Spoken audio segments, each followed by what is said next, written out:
এই যে কার সাথে আসছেন গার্ডেনে? বেবি হাসি দে না দেখে হাসতেছে। আলি যে একটু তাকাও, এই যে তাকাও এই যে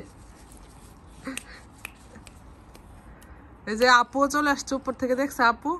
আলি যে নিচে, এখন আপু আসতেছে। দেখো রাদি আপু চলে আসছে। ওয়েলিং বুট পরছে আপু, একদম গার্ডেনের জন্য ঠিক আছে। আম্মু this is the perfect shoe. Which one? ওয়েলিং বুট। আলি যে এই যে বাবা, এই যে না, উনি কত কিছু এখন দেখবে।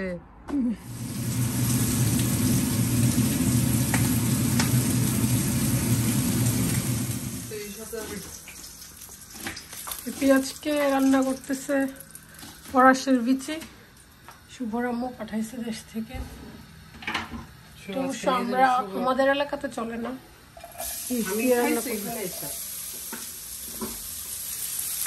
পেঁয়াজ, তেল, রসুন এগুলো দিয়ে রান্না হবে। রান্নার পর চুলা ক্লিন করে ফেলবো। আর আমিও অবশ্য চিকেন রান্না করব। অনেক খাবার দাবার আসছে গতকালকে।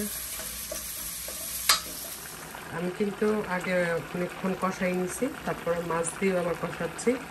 আর রসুনটা আর মরিচটা আমি একটু ছেঁচে দিছি স্মেলটা বের হওয়ার জন্য। বাখর পাতা, বাখর পাতা ধনিয়া পাতারে বলে। হ্যাঁ বাখর পাতাই মনে করো, বাখর পাতা দিয়ে দিচ্ছি। তুই কিন্তু সিলেটে শিখে বলতেছি। বাখর পাতা শুভ আবার তার কাজিনের জন্য নিয়ে যাবে। মায়ের হাতের পাঠানো আমি ভুলে যাই না, ফরাসের বিচি আমিও ভুলে যাই, মনে থাকে না। মনে কর সিলেটি মানুষ, মনে থাকতে হবে তো। কোথাইতে কোথাইতে জীবন শেষ হয়ে যাবে, কারণ এরকমগুলো একটু কঠিনই।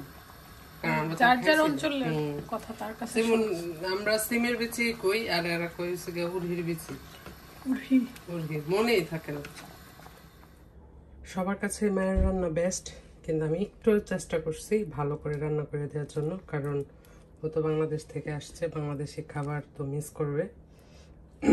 অবশ্য এখন এই দেশে সবকিছুই পাওয়া যায়, তারপরও মায়ের হাতের রান্নার তুলনা হয় না।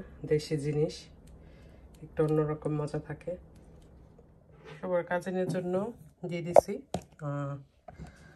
যে খেতে পারে। ও তো একা মানুষ, মনে হয় খেতে পারবে 2 দিন।